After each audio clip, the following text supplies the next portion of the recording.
Hello, this is Scott Kloss with the No Fear podcast. I'm really excited to sit down with Scott Bush with our Milwaukee Association of Realtors, and we're here to discuss the $418 million proposed lawsuit settlement that's going to affect our industry. And you will hear the main talking points and so much more. So please stay tuned. Thank you so much for taking your time out of your busy career right now, especially in the midst of a big National Association of Realtors proposed settlement.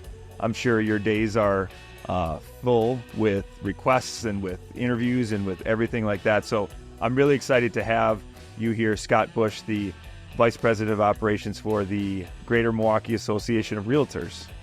Thank you, Scott. It's a pleasure to be here. Good. So my first question, because this podcast is about fear and no fear and fake events appearing real. And we've got a pretty big announcement that dropped a couple Fridays ago about some proposed changes to the industry. And I've seen all levels of the spectrum from, hey, this is nothing, nothing's going to change, to the sky's falling, I'm getting out of real estate. What would your message be to the realtors that are very fearful right now, that are telling themselves, maybe everything that's popping up in their heads? What would that calming message be? Right. Well, for the reasons you just said, I'd like to sort of dispel a lot of that fear, because there is a lot of misinformation out there. There's also a lot of speculation. Mm-hmm. First of all, this is a proposed settlement. Okay. So this isn't final. Something could change. This could all be different in July. This is a proposed settlement. We don't know if the court is going to approve what is being recommended in this settlement. However, I do want to talk about some of the things that I've heard that I think mischaracterize the position of the proposed settlement. For example, in the news, I have heard things like real estate commissions are no longer going to be set or fixed, and prices of real estate are going to come down, and commissions are going to come down. I have no idea where this is coming from, because real estate commissions are not fixed. All of our policies and procedures from the National Association of Realtors, local, state, and national, organized real estate, we don't touch that. It's up to the companies independently to set their prices and how they're going to share their commissions. We don't have anything at all to do with that. So I think it's disingenuous for the media to say that real estate commissions are going to come down, because we don't know. It's really up to the individual companies. Real estate companies will decide what commission what they are going to charge. Yeah, for sure. And I wish it was fixed. That would have been great. I think the messaging, I can see how that messaging could be attractive to the media. It's a great clickbait, great to get viewership.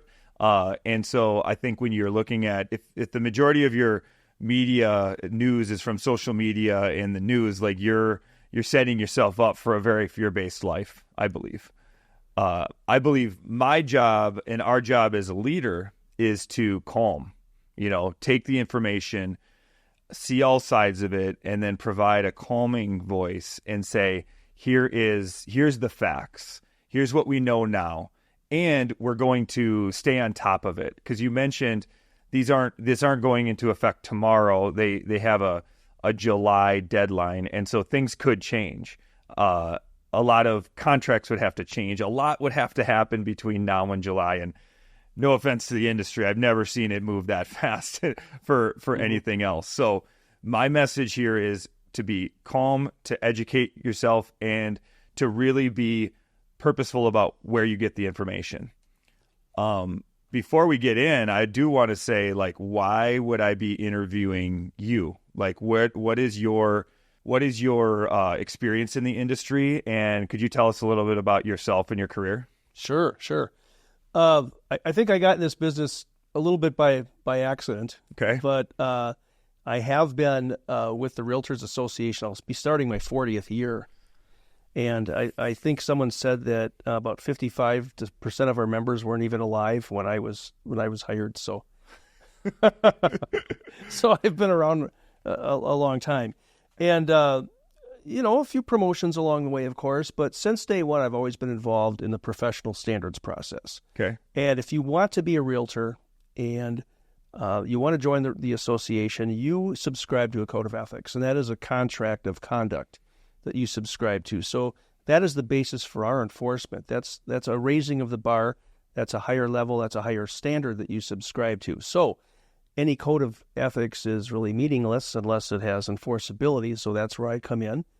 And my job is to oversee the professional standards process, which is a peer group review of conduct by a realtor, by a member, if a complaint is filed alleging that one or more articles of the code of ethics was violated.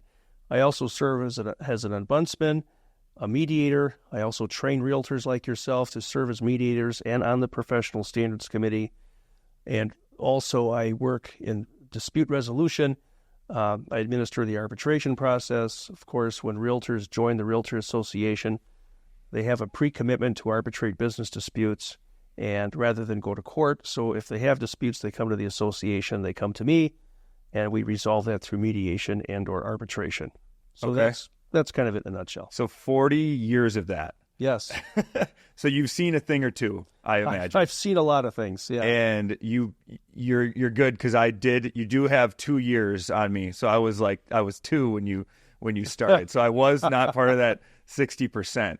And I must say, I'm jealous of the hair, because if I was doing your job I wasn't even doing your job for 40 years. But so that's very impressive. And I do want to just mention my point of view. So someone in your role, the personality that you have is so crucial, because you could absorb everything that you see and hear and take it out on others or have it ruin your day. I was a broker owner for a minute or two. I think it was 7 years. And what my least favorite part of that role was conflict disputes, mediation, taking complaints from the clients. I just felt like all of the bad that happened just made its way towards me. Like I was at the bottom of the river, and it all kind of came to me. And because of the position you were in. Yep, because of the position I was in. Right. And if you take that, I just had one office, and then two. Like you have, how many realtors are in our association? How many offices would you say? Right now we have about 4,600 members. Okay. 4,700 members. Is that higher than it's ever been, or is that, do you know, like in your career? Yeah, pretty much. I mean, once some local associations merged together, certainly that increased our size. Mm-hmm. Milwaukee, Waukesha, Washington County area. Okay. So I joke with people that I know and just with realtors, and I say selling a home or buying a home sometimes and brings out the worst in people. And there's people I'm very close with that I won't name names, but like during the process, I'm like, man, you're kind of a jerk. Like I've never seen this side of you. And your role is, and this is just how I perceive your role, because I know why I've had to call you. And the reason why I have to call you is because agent complaints, client complaints, kind of the worst of the worst. So how do you manage that for such a long time? Like what is your mindset around that? Well, I grew into the position because when I took the position, I probably didn't know any better. So, so some people say to me, how can you deal with all that negativity, all of the fighting, all the argument? And I don't want to mischaracterize the business. Like, certainly for the most part, the buying and selling of a home is a very positive, it's a very happy time. It's a very, you're making good financial decisions when you get into home ownership. So, there's certainly a lot of positive, the dream of home ownership is still, obtainable, and it's still very important for the stability of neighborhoods and our nation and personal wealth building. A lot of positive, but it's very complicated. So today a real estate transaction can be very complicated. And like you say, it can bring out the worst in people. It can, pull at people's emotions, because look at all the stigma that goes into a real estate transaction. Oh, you're making the biggest purchase of your life. Mm-hmm. And, You've heard you've heard all those things, and Yeah. there's a lot of misconceptions about real estate. Like even right now, I was involved in a conversation yesterday, the day before. Well, it's not really a good time to buy. Let's wait until the prices go down. Yeah. Well, the prices may not come down, and if you can afford it, the best time to buy a house is now, when you can afford it. Yep.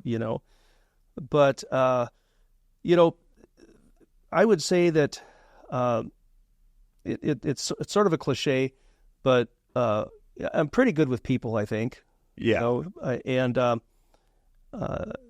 You have to be, because in this business, or especially in my job, and when I say your business too, real estate, you're dealing with all kinds of people. Yeah. Right?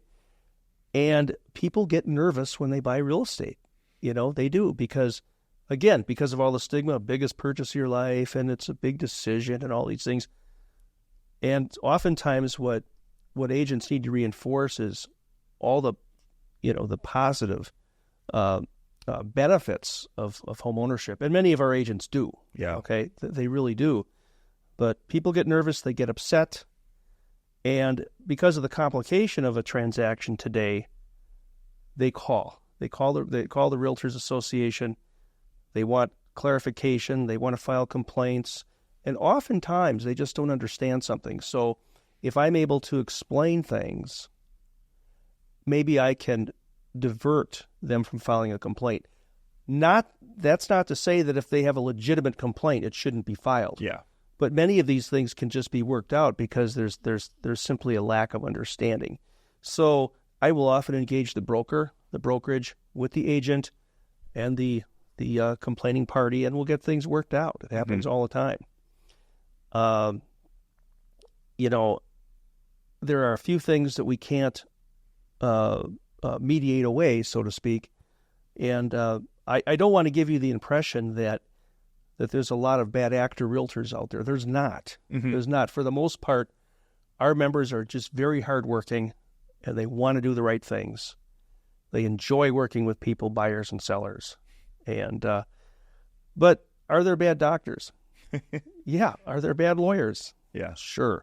Bad, butcher, bakers, and candlestick makers. Of course there are. So we get a few bad apples in our business. So, and we take the code very seriously. So, if someone is accused of, let's say, an act of discrimination in housing or misappropriation of funds, those are things that we can't just resolve through informal mediation.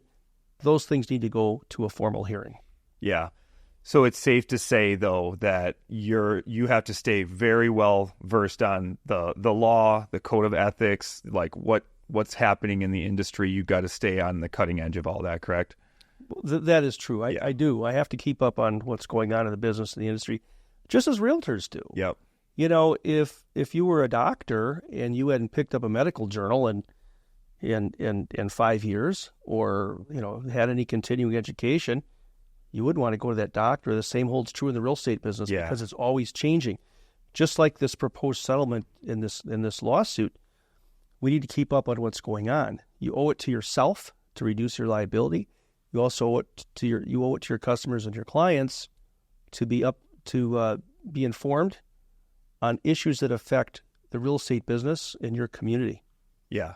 And why I wanted to interview you specifically is because I already feel like every time I've called you, every time someone I know has called you, it's been like you said, your goal is to calm, to mediate. We're making emotional decisions when maybe logic should be the driving force. Sure. And I remember one transaction was almost canceled because of a TV wall mount, and the TV wall mount was like $17, and literally the buyers and the sellers were ready to almost physically fight over who was going to pay for this or what was going to happen. It's the principle of the thing. Exactly. So with that being said, could you explain what the main part of the lawsuit is? Like, what are the settlement proposals? What does it mean to the realtors that may not know, or the consumers? Okay. First, let's go to the beginning. And I think the lawsuit was really based upon, in other parts of the country, buyer agency wasn't transparent enough. It wasn't explained enough. So the listing broker's offer of compensation to a buyer agent was not clearly disclosed, or not according to the plaintiffs. Yep.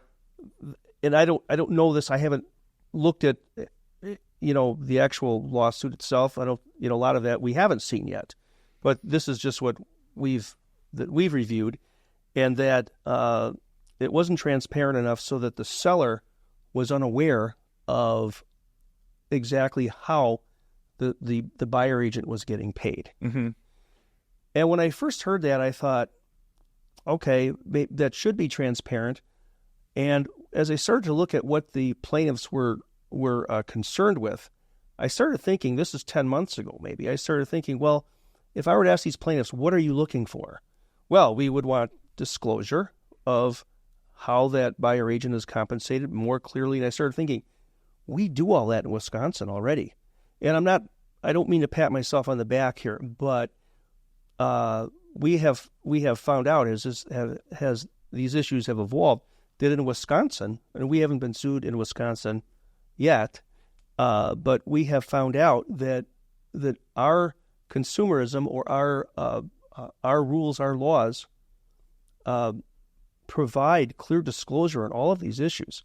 I guess a personal analogy I had about this lawsuit when it first came out was, let's say I was going to remodel my home, and I hired a general contractor, and the GC said, okay, it's going to cost $100,000, and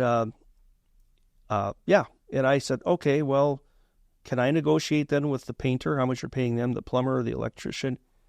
And no, I don't want to do that, because you've already disclosed to me that it's going to cost X amount of dollars. This is the work that's going to be done. They're going to be paying all the subcontractors. I don't know if that's in my opinion, it's sort of a fair analogy. That's just my personal opinion. But that's where I think there was some failures, perhaps, in the minds of the plaintiffs, that it was not properly disclosed. In Wisconsin, however, in our contracts, our listing contract, you sit down with the seller and say, this is how I'm paid. Mm-hmm. My commission at Scott Bush Realty is 10%. Nice. Right. 10% at Scott Bush Realty. But you know what? I'm going to give you maximum exposure to the marketplace by putting your property in the MLS, and all of the other participants out there will have access to that information. And if they find a buyer, I will pay them a commission based on procuring cause, which simply means, and procuring cause, I could do a half-day seminar on that, but procuring cause just means if they made the sale happen, okay? Yeah. Doesn't that sound good to you, Mr. or Mrs. Seller? Yeah, well, sure. So we disclose that already in Wisconsin.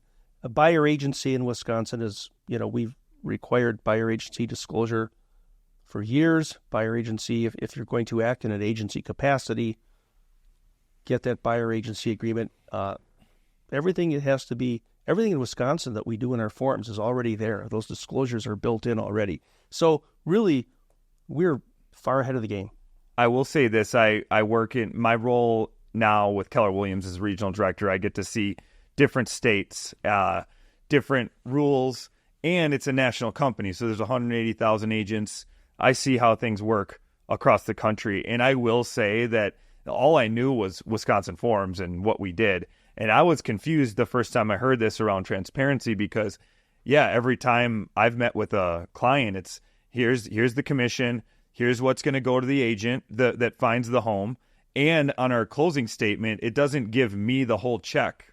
It gives one check breakdown to the listing broker, one check to the buyer broker. And, I can see maybe it could be confusing and things, but like here, I think we do a very good job. Your analogy of the contractor is perfect, because I have no idea what the contractor's keeping, what the plumbers are, what everyone else is keeping. And even like the car industry, I don't know what a car salesman makes. I don't know what the company makes. It's all kind of wrapped in. So I've never thought of that. I think but with real estate, I say this, and we'll get into the proposals here and what's going to change. But if the general public perceived realtors as being a value for the money that they make, I don't think that this would have been happening. And what I mean by that is, there's doctors, there's lawyers, there's professionals, there's dentists. Then like realtors, we're not at that level, and I think there's a lot of realtors that aren't as professional, and, they might say, well, you get paid 6% for putting a sign in the yard and putting it in MLS. And that message has been around for a long time. And I think this is a little bit of a culmination of that. So, well, I do too. And I think that, again, there's a lot of misconceptions about the real estate business. And, when I'm watching the Today Show and I'm watching Good Morning America, and I understand those pundits have a tough job, they're getting a very complicated issue. And they've got to consolidate it into a story that's a minute and a half or whatever. And they're saying that, real estate prices are going to come down because of this. My question is why? Yeah. Why? Because you might think that a realtor then would enter into a listing contract, and let's just say their commission was 5% before, they're going to lower their commission. Why? If I really believe that this is an opportunity for realtors to demonstrate what their value is. Yes, 100%. And all companies, I think, are going to have to do that. And they should have been doing it anyway, and regardless. And I think many of them do. Many of them do it better than others. Some agents who have been around a long time, who are well seasoned, seller says, "Well, I don't want to pay your company's 5%, if just to make up a number." This lawsuit says that it was always this way before the lawsuit. Commissions are negotiable. They always have been. That doesn't mean you have to negotiate.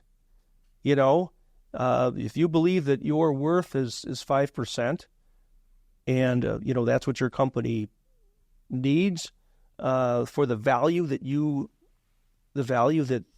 provide and the service that you provide to make a reasonable amount of income, for agents to get paid, for agents to, feed their families and pay for kids' colleges and everything else. Yeah. Great. But they are negotiable. But value, though, I think that there's going to be sort of a refocus on that. Yeah. As well. We'll definitely dive into that, because I 100% agree. What are the main changes that are being proposed? Like, how is the real estate industry going to change? Right. How it's going to change, we don't know yet, because, again, it's not final. But let's just say this is finalized. Some of the things that are in that proposed settlement are that the National Association of Realtors will have a rule prohibiting offers of compensation in the MLS. Okay? So that means, not exactly sure why. At this point, I'm not exactly sure why. But if offers of compensation are not in the MLS, I still believe, or I think that according to the lawsuit, that seller compensation is able to go in there. So if you're able to put a listing in, you negotiate with the seller. You say, Mr. or Mrs. Seller, are you willing to compensate a cooperating broker, buyer agent? What percent? I think that can go in there. I'm not sure if that's been completely ironed out yet or not. But broker-to-broker offer of compensation will be completely out of the MLS. Yeah, so as a realtor... And let me just say, real quickly. No, that's okay. That includes private remarks everywhere. There's no getting around that. Yeah. There's no wiggling around that either. What if you had a picture and on the bulletin board of the house it said, "We will compensate you 2.4% in the bulletin board"? If you... That was my first thought. Like, you could put it on the fridge, 2.4, I don't know. But so the way that it works as a real estate agent is we have access to every home, and when we send out a email search to a client, it's a public access. And then we have private access. And the only difference is we've got private remarks. It goes into compensation, like what we're going to make, and some different things that the consumer doesn't see. So the way that real estate's been done is if you want to see 10 homes with me, I pull up all 10 homes. I read the private remarks on them all, which is usually like seller wants this date to close, or like some just information. And then it'll say co-broke fee or commission. And the typical one here is 2.4%. So I'd say it's the most common. We see that in a common way, you're saying. Yeah. Okay. It's not a standard. It's not a requirement, but it's the most common. And I will say, I'm looking at this from both angles because I could just wave my fist and say, these lawyers or whatever, but I'm looking at it on both sides. And I will say one example I saw of this that it didn't really sit well with me at the time, but I didn't really give it more thought until now, was in Madison area where I was born. The common commission for a buyer broker is 3%.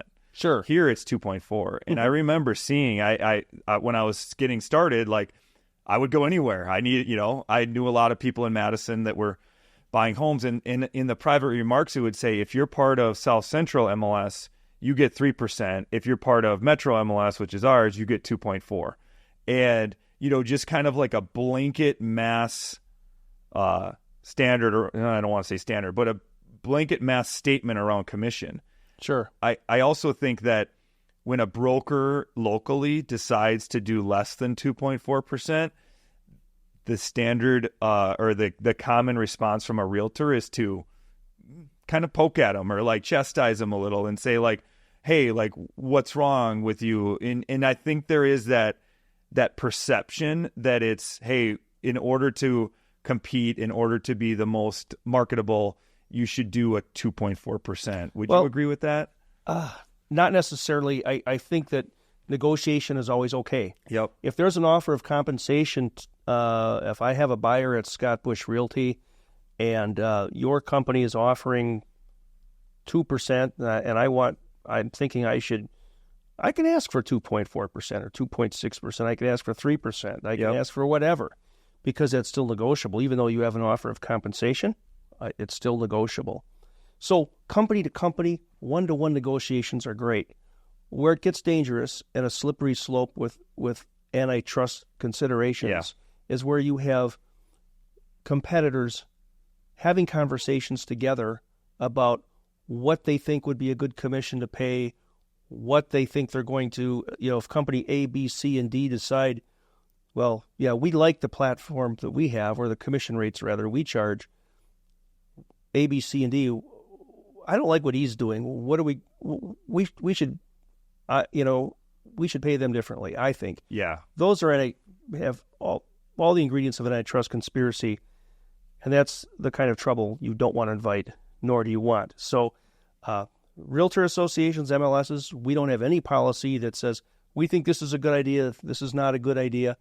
It's strictly up to the companies to decide individually what they're going to compensate or co-broke at. So we stay away from those conversations, actually. Yeah. We don't want anything to do with those. So to summarize, that is going away. That's the main proposal that's going away, where in our MLS we can't. Right. In the MLS, that doesn't mean, however, and let me just step back to sort of the beginning of our conversation, and you came back to a little bit, the fear factor and all of the confusion, and people are scared, and I've heard people say, well, that means everyone's going to get out of the business, and it's the end of the world as we know it. No. Yeah. No, because real estate, all of the reasons we need a realtor, okay? Marketing, negotiating, the complications involved in a transaction. Therapy. Yeah. I mean, it's... Hey, all of these things are still going to be there. All those needs are still going to be there. People are still going to want to buy homes. People are still going to want to sell homes. Yeah. So I don't understand this talk of max exodus out of the business. We're just going to have to adjust our sales. That's all. Change. We're just going to have to change. Yeah. That's what it is. Offers of compensation between companies, that's going to happen.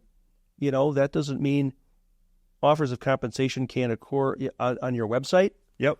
On your website, here's what our co-broke is. You might have you might say our offer of compensation to buyer agents is going to be X, or sub-agents, whatever. However, you could also have different policy letters with other companies as well, as long as they're done from company to company, company to company. Yeah. Yeah. I mean, we'll get through this. We'll figure it out. Once we get all the details of the lawsuit, I mean, we're kind of in a tough spot because we want to think ahead. Yeah. As to what could be, but we don't want to get too far ahead of our skis because we just don't completely know yet. So, but I think the Wisconsin Realtors Association is doing a great job. Our state association at really trying to stay in front of this to give us the best, most viable information that we have to make decisions, or at least to forecast what those decisions might be. Yep. So we can't propose. We're not able to put it on the MLS as a blanket, but if I have a listing, I can put it on my website. So my company, I can put it on my company's website. So if I'm a buyer agent, instead of going to the MLS to see what the co-broke is, I would go to each individual company's website. Yeah. Or talk to the listing agent properties on directly. MLS. Yeah. Maybe call them directly. Yep. See what compensation's being offered on their website. Exactly. Yep. And as a buyer agent, the second proposal is that we're no longer able to show a home without a signed buyer agreement. Is another proposal. Now, I'm not sure exactly what's going to happen with that. That was, I don't know when the crossover is going to be. Right now, we know that if you're going to be providing substantial real estate services, the way it's described in Wisconsin, you can't have implied agency. Once you start discussing someone's needs, there's that certain bridge you cross over. You say, well, wait a minute, now I'm acting as your agent, or I'm behaving in such a manner where I'm advocating on your behalf, or if you believe that to be true by my actions, we have to enter into an agency agreement where I owe my fiduciary responsibilities to you as the buyer. Yep. So we already have that in Wisconsin, but I think that's going to be reinforced. And I don't. There's a couple scenarios I don't know how they're going to play out. Yeah. Let's just say that there's a buyer, and the buyer says, "Well, I want to buy a home," and then the buyer is going to maybe open houses or calling listing brokers directly and saying, "Can I see your home? We don't want to be represented yet. We don't want to be represented." And that kind of goes on now. Yep. And all of a sudden they say, "You know what? My cousin just got his real estate license. He's going to represent us." So now they enter. They enter into a buyer agency agreement because they want to be represented. So now he comes back and he being the new agent, just got his license, wants to show properties that perhaps were already seen by the listing company. Yep. There might be procuring cause issues that I don't know how they're going to be worked out yet. Yeah. I think offers of compensation can still be based on procuring cause. You have to do the work. Yep. But, we'll have to see. The problem with a lot of this stuff is, and I think Tom Larson at the Wisconsin Realtors Association president said it best, that we had a lot of antitrust lawyers going through this lawsuit and coming up with these things. Probably didn't engage the assistance of too many real estate attorneys. Yeah. To help look through some of the nuances of this. So, again, some of these complications, we'll get to it. We'll work it out. We certainly will. People want to buy homes. People want to be represented. Realtors want to get paid. Sellers want to sell. It's all still there. We're gonna get it worked out. Yep. And what I see from a buyer agent standpoint, and this is just the reality of the industry since I've been in it in 2010, we're required to have a buyer agency signed, and we get a call from a client and they say, "Hey, I want," or from an agent, from a person, and they say, we want to see a house. And the agent says, "Hey, okay, first we need to meet. We need to go over agreement. I need to get agency signed." And they say, "Well, these 4 other agents will just show me the house. Like, why can't you just show me the house?" And we say, "Oh, okay, we'll show you the house." And then typically what happens is the moment that person wants to write an offer, the buyer agency gets signed at that point, even though for weeks or months they've been acting as their agent, because a misconception of the industry is a realtor that shows you a home before they sign that buyer agency is working for the seller. Right. So everything that they say, do, it is actually to get the seller the most amount of money, the best terms. That's the default. And I don't think a lot of buyers know that. They should know it. And I always I used to explain to the new agents that if you're going to be involved in if you're going to be involved, they need to know how you are paid. Mm-hmm. You need to explain buyer agency to them, and you need to explain you working as a sub-agent of the seller. Yep. Okay. So they need to understand that. And agents need to have those conversations maybe sooner than they do, because, what do you do? And of course, you could probably explain this better than I could. And that is that you probably had an agent come to you and say, I was working with these buyers, and, I've been working with them for a while. I asked them if they wanted buyer agency. They, for whatever reason, didn't want it, or they didn't want to sign a contract at that point, or their friend told them not to sign it, or someone they bowl with told them you don't need to do that, and I've heard all these things before. Eddie. Yeah, I just cousin call Eddie. that person cousin Eddie. Okay, you call it the cousin Eddie. I call it the bowling buddy. Whatever, right? The know-it-all of the family. And the agent then has to walk that tightrope, right? Because they say, well, my fiduciary responsibility is technically to the seller, right? But then at the last minute, they say, I want to be represented, and I want you to represent me. Well, then, so I'm going to what do you tell your agents at that point? And I'm sure you've had this happen, because at that point, they should not have been acting as an undisclosed agent, buyer agent. And the scary part now is almost every home has a Ring camera. Every home, you could be recorded. I tell agents all the time, if you're showing a home, just assume you're being recorded. Hey, man, that is really good advice, because I have dealt with that so many times. And yes, absolutely. When you are at a home, you're always being recorded. So let's just real world example. Realtor.com lead comes. The way that works is I'm not the only agent that gets the inquiry. It goes to 4 agents at the same time. The agent that responds quickest and best gets to set up that showing. So it's my first showing with this random person, and I'm showing, I meet them at the house, we're walking in, and they ask me a question, and it's like, hey, there's a dump down the road, is that going to affect the value of the home? I'm just a random question, right? Sure. And the agent is opening the door, and they say, oh yeah, that's typically that's going to affect the value. You could probably negotiate, you could write down and write that into the offer, negotiate for less, something of that example. And the seller hears that and says, wait a minute, this agent is representing me right now, and they're telling the buyer to write an offer to negotiate against me, and then they get fried. And so my perception of this new change is we won't be able to show a house until we have that conversation first with the buyer. It's not all bad, right? Yeah, it's good. It's good. Yeah. Right. That will take that sort of, I don't want to say gray area, but that sort of tightrope you have to walk as to when I cross over into, gee, does it look like I'm now your agent? Am I, in Wisconsin, of course, we're a little more consumer oriented. Anything that a buyer tells you, the house is listed at $400,000. I'd be willing to go $420,000, but let's just keep that to ourselves. Yeah. Well, in Wisconsin, the agent cannot disclose that, because that's something that a reasonable person would want to remain confidential. Yeah. Some information like that, So realtors have a tough job. Yeah. They really do. So that's kind of the good thing about this, is that it makes it a little more clear cut. If you want to see a house, and you want to see it through an agent that's not the listing broker, after enter into a buyer agency. Yeah. And if we see that happen, we'll work through that. That's not the worst thing in the world.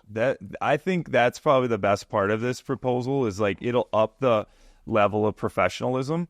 And the reason why we don't do it is because no one does it. So if I knew, if in that same Realtor.com example, if I said, hey, before I show you this house, we got to talk about how I get paid. We got to talk about who's representing you. And they said, oh yeah, I've actually, the 3 other realtors said the same thing. I was just wanting to get in the home. That would be an amazing day for real estate, because I think now our professionalism will set the stage. And also the agents that take the time to learn that conversation and to be able to adequately share their value, which you mentioned, will the agents that will stick around, and the agents Right. that don't learn that, they're going to have a tough time. And the way I see this happening as a buyer agent, if you're working with a buyer, you're going to have the same skills as a listing agent working with a seller, because you're going to have to say, here's why you should work with me. Here's how I get paid. Now, there's good chance that the seller may compensate me through part of it, but it may not happen. And in that case, I will need that money like directly from you. You know, you're having that conversation transparently up front. Exactly. And I think that we need to do a better job of making sure the consumer understands, you know, the amount of commission, who pays the commission, how commissions are earned. Yeah. You know, and I'm not saying we're not doing a good job of it now, but we just want to make sure that that's clear and understandable. You know, and an agent should be comfortable with what they charge. Yeah. They shouldn't have to say, oh, gee, it's, you know, I kind of justified. It's our commission is 7%, and I know it's a little high, but no, Yeah. no. But I've heard those kind of conversations, you know, where they just want to appease the seller. No, be proud of your company. Be proud of the service that you provide. You know, know your value. You know, those are important things, because when I hear news reports that, oh, commission rates are going to go down, why? Who says? Yeah. No one's making commission rates go down. I mean, the government's not regulating commissions. Yeah. I mean, not yet, as far as I know. You know, the transparency of, okay, let's use, if it's 5%, 6%, 7%, that doesn't all go to the listing agent. That's split with the buyer broker. And so Sure. maybe the conversation changes. Is like, hey, my commission, or what the investment to work with me is this, and then you also talk about the benefits of compensating a buyer and like what that brings, and you're bringing all the fish to the sea and everything. Now, I do know some buyer agents that like working with buyers because they don't have to have that conversation. It's a Sure. different conversation to get a buyer than it is to get a seller. There's more negotiation, there's more skill, there's more sales. And so you're just going to have to treat it the same. Yeah, exactly. And our company, Keller Williams, is doing a great job of this. There's a 4-hour class today. It's called Value Squared. And they go into how do you portray your value as a listing agent? How do you portray your value as a buyer agent? And if you can get ahead of this, everyone wins in that conversation. The agent gets more professional. The client it's more transparent. They get a better professional agent. So I think those are the winners of what this lawsuit is looking for. What, in your opinion, would be? Does anyone lose in this proposed scenario? In your opinion? You know, at this point in time, I think it's difficult to say. Right now, we're trying to figure it all out, and if this comes into fruition, maybe not. Yeah, we just change. I don't know. It's sort of subjective as to it. It may not make some agents happy. It might change something that they don't like. But there's always been changes in our business. You know, I think one of the questions that you had for me earlier was, you know, is this sort of the biggest change I've seen? Yeah. This is up there. But it is kind of funny because I remember when I was brand new in 1985, that's when buyer agency first started to come around. Okay. And it was a firestorm of controversy. Buyer agency, we don't need that. You know, it was, and then we had a few buyer agents out there, and I think they were treated somewhat poorly. Yep. And some companies said, we're not doing buyer agency. And the reason why was that but I think agents thought it was a circumvention to procuring cause. And quite honestly, I did see that attempt a few times where, hey, I open up my Scott Bush Buyer Agency Realty, and I'm signing up all of these people to buyer agency contracts, and maybe not providing them the level of service they should enjoy. And I'm not trying to throw buyer agents, even back then, under the bus, because in today's market, we know buyer agents are extremely valuable. Mm-hmm. But back then, we had good buyer agents, and who sort of led the way for us. And we also had people who were opportunistic and thought, hey, this might be a good way for me to just sign people up and then write offers and get paid. And they thought that because they were buyer agents that they had to get paid. And they were doing things like writing in the offer, contingent upon them getting paid. Of course, the Realtors Code of Ethics addressed that a few years ago, about 25, 30 years ago. Yeah. And so it was looked at very negatively until we worked it out. Yeah. And we worked it out. Then all the companies that said, we're not doing that, well, they're all doing it now. Yeah. It's a very important part of the transaction phase. So buyer agency, very controversial when it came out, and everyone was freaking out, and then we worked it out, and now it's, everyday stuff. And I think this will the same way. Again, I think part of the reason why there's such a firestorm right now is because, well, let's face it, I mean, the lawsuit itself was the suing of NAR for billions of dollars was scary stuff. And this is just my own personal opinion.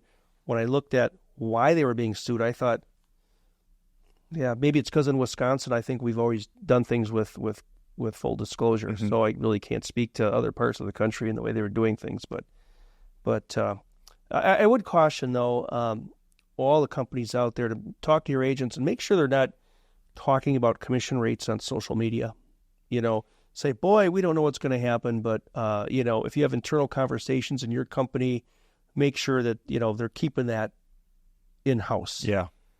Because we don't want to, have agents running around talking with other companies, company A, company B, company C, company D, all talking about what they might do and all this other stuff, because even though the intent maybe is to not have, sort of collusion exist, the Justice Department is watching all of this. And by the way, I don't mean to throw a wet blanket over the party here, but the Justice Department, they're not part of this either. So they're still examining the real estate business. And I don't know this for sure either, but it's my understanding the Justice Department doesn't want, this is what I've heard, the Justice Department really doesn't want buyer agents to get paid by dealing with the buyer. Yeah. That's what they're looking at. Yep. And I've heard that. No one from the Justice Department called me on the phone and said, Scott, here's what we're looking at. Yep.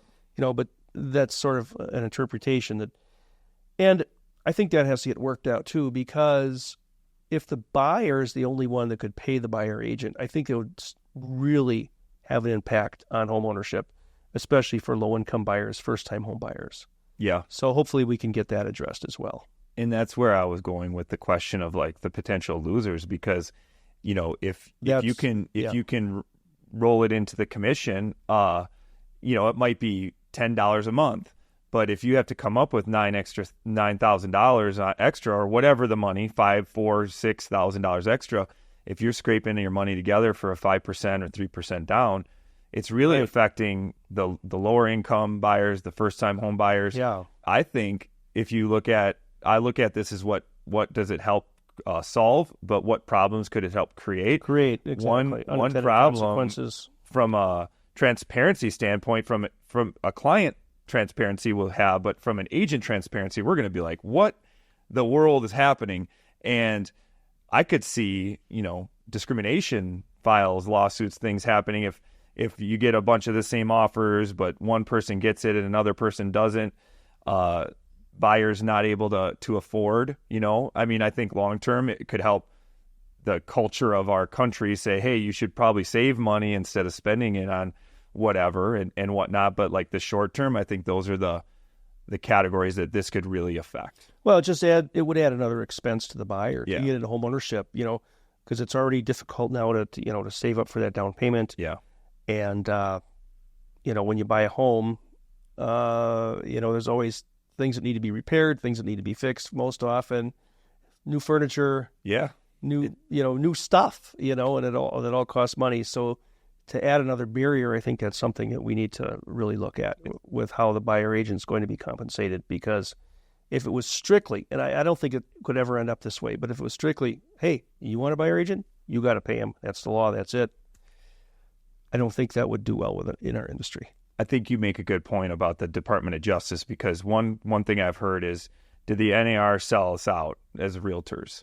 Right. And so they settled because I believe they didn't want the Department of Justice like poking their hands in everything and all of that. But what would you just say to a realtor that says, man, the association sold us out? Because I think they lump the local associations in with the national. Well, have you heard that they before? did. It's just, yeah. And of course, if the lawsuit is settled, it takes the local associations out of the lawsuits as well. Yep. I think a lawsuit avoided is a lawsuit won. And if you can settle it, it may not be palatable to a lot of people, but it may have, I wasn't privy to the conversations in the back rooms with the attorneys at NAR and the plaintiff's attorneys and so forth, and what was talked about was what was negotiated. But they probably, whether we were thrown under the bus or not, that opinion's going to vary. Mm-hmm. But it may have been the best decision financially. It may have been the best business decision because, as you can see, there were compromises done. Yeah. There were some concessions. No more offers of compensation in MLS because they didn't like that, and we can live with that. We can live with that. Not the worst thing in the world. So, $4.8 million is better than, what was it, a couple billion? Yeah. Yeah. So, or 480 million. Right? Or is it 480? Yeah, something like that. Yeah, it's probably a lot of money. Probably have it in my notes here somewhere, but once it gets up there, it's up there. Yeah, it's more money than I have. I can tell you that. Yeah, $418 million over 4 years. So it prevents, or it alleviates past doings. It's, if we continue to do things that are illegal or not according to this, it's not gonna protect us. And there's also income limits from, if you sold $2 billion or more as a brokerage, they're expecting those brokerages or those companies to settle separately as well. Separately do it on their own, yeah. Because Keller Williams has already settled. I know a couple of the big ones have settled. So it protects us from going back, because in the state of Illinois, I think they were trying to compile every buyer sale since like 1991 and bring a lawsuit against Illinois. Wow. Yeah. And so it's going to prevent those copycats, and it's going to calm it down. That's a major thing. Yeah. Avoiding the copycat lawsuits, and hopefully it will galvanize us against those sort of actions. And to summarize, it would be no compensation on the MLS. It would be the buyer. You can't, you're not able to show a home without the buyer knowing that relationship. So we have the forms. It's called a buyer agency. Who gets paid, how you're represented. And then there's a couple other sub things that are proposed, but I think those are the biggest ones.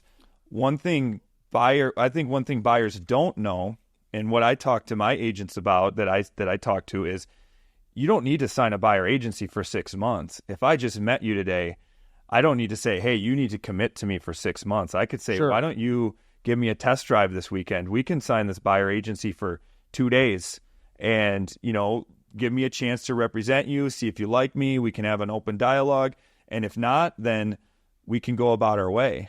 Right. I mean, there's an area of reasonableness here. Mm-hmm. You don't want to, hey, can you show me a house? Okay, but right away and pull out the contract. Before I can do anything, we got yeah, exactly. It's to be determined what this will do. I do think it'll help our professionalism. And, if you're an agent and you're not able to meet with a buyer and tell them why they should work with you, and it's one thing to get a buyer agency signed, it's another thing altogether to enforce the compensation, because it's typically done from the sale of the home. So now, in a hot market that we're in, if there's 6 offers and some of the buyers are paying the buyer agents directly and some of them aren't, it becomes a factor in who gets the home. Competitive. Yep. And so it's just an open dialogue and open market, but you can't lose if you're working on your value, you're working on your skills, and you're staying on top of whatever comes.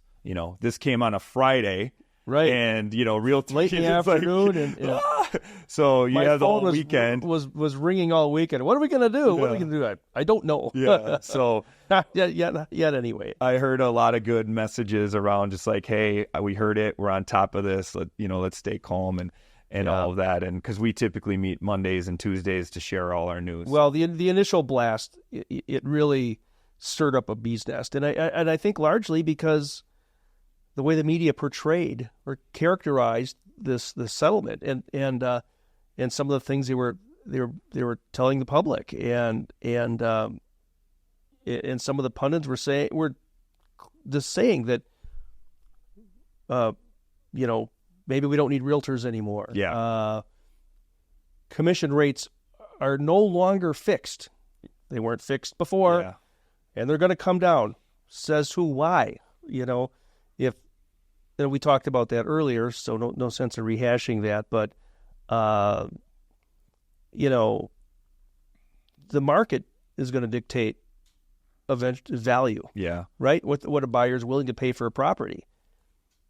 And why in real estate do all agents get paid the same when you have agents that have been working 20, 30 years and an agent that's been working 2 days? Like if you're a lawyer, if you're a doctor, the level of skill can also dictate what you get paid. And I think there's going to be a scenario where, if you're very valuable and you can portray that, you could get what you're worth. And if you just have to have that conversation and that ability from day one.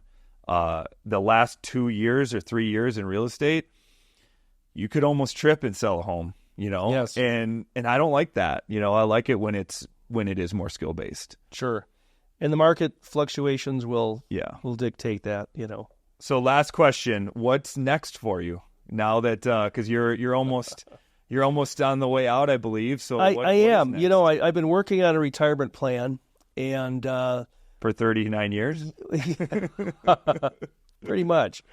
No, I've been around for 39 years, starting my 40th year. So, I mean, that tells you in my job, either I have mental diminished capacities or I really like what I do. Yeah. And it's probably both. And, well, I've just had so many people say to me, I would not want your job. Oh my God, I don't want your job. I would not want your job. And like I said, I was so young. I was 20. I'm going to be 66. I was 26 when I was hired, and I didn't know any better. Yeah. So what's next? I would still like to work part time. I think, even if it's helping out at the Realtor Association in professional standards, maybe doing some mediations. Still be involved with professional standards. But heck, if they needed help. If we have a golf outing, I'd come and help sign people in. Just anything where it needs some help. But I've got some other interests. I'm a musician and I play some music, and I'm also an artist. I paint and I also wrote a book. So I've got a lot of other outside interests that will keep me occupied. Yeah, I would have loved to dive into that because I've seen your paintings. Got your book, and are you looking for an art studio now? You said, or yeah, I need spaces to paint. Because I had a space and I lost it, and I paint with a group of about 10 or 12 other artists. So it's just good camaraderie. Well, whoever takes over for you, the one requirement I would have is they need to have a similar personality. Because, I just knew when I would call you with a problem, it was going to be deflated. It was going to be thought about logically from all angles. And if I'm scared to call the next you, then that's not a good thing. Well, I try to approach the position of not being bureaucratic and, being stuck away in this ivory tower somewhere. And I don't want people to feel that I'm not approachable. Yeah. Certainly, sometimes people have a hard time reaching me. They'll call the front desk and I'm busy, but I'll always get back. Usually always the same day, one way or the other. I understand realtors work all hours, so I take that into consideration, and I don't mind calling people back in evenings, weekends. I don't care. But, someone who does my job, they have to be approachable, and, too often, and everybody experiences this today, I don't care if you go to a store or a restaurant or somewhere, the customer service is just crap these days. Mm-hmm. It's just really, really gone down the tubes, Not all, but for the most part, we just see sort of a disconnect. You go on a website and there's no phone number anywhere. They don't want to talk to you. Yeah. They don't. And maybe I'm just getting old and that's a sign of the times. And, some of the big fights I have with realtors are some of the agents who have been around a while, who are very successful, will complain to me and they'll say, you know what? I tried to get a hold of so-and-so and they sent me a text message saying, I only communicate via text. Or just text me. No, this is too important and too complicated. Texting is a great tool. Hey, I'm running late. Offer's accepted. I'll get right back to you with But sometimes you need a phone conversation. Yeah. You need a phone conversation. So I think customer service in our business still is pretty good, but I think it's great, actually. With many of our agents are so good. But in other industries, I just see, the lack of eye contact, they just don't want to talk to you. So that's how I decide. I don't want to be like that. I know times are changing, and maybe it has to do with technology. I don't know what it is, but I'm not the only one to observe that. Mm-hmm. Discourteous behavior in business and things like that. So, like I said, I like our members. I'm good friends with a lot of our members. I remember when I was brand new, I was always told by some longtime association executives, always remember, the members are not your friends. You're there to provide service to them, and you never can be in a friendly relationship with them. Well, I didn't know any better, so I did not follow that advice, and it has done well for me. Good. Well, thank you so much. Please keep us up to date, and we'll just continue to stay on the cutting edge of it. But I really appreciated the time, learned a lot, and I hope you guys all did too. Thank you very much. I appreciate it. We just finished talking with Scott Bush. The main talking points would be that it's proposed that we will no longer be able to advertise buyer brokerage commissions in our MLS, and the buyer agent would have to have a conversation and an agreement in writing about how they get paid and how they're representing the buyer before they show the home. If you like what you heard, please share this with a friend, like and subscribe, and stay tuned for next time.